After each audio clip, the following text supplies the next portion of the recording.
Sir, di ba nakakasira yung cobra? Bago ko sagutin yung tanong mo, pambukas mo na, be. Ito. Ang sabi nila, nakakasira ng cobra.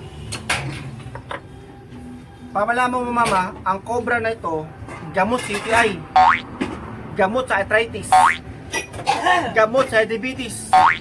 Kung may sakit ka, mag-cobra ka. Pag na-cobra ka, wala kang talo. Good luck na lang yun sa'yo, sir. Good luck sa health mo. Yan mo ako. Pera ko to.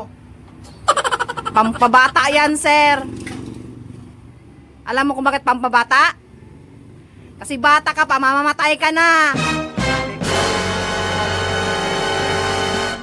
Ako sa'yo, ma'am, mag-cobra ka. Wala kang talo. Gago! Good luck.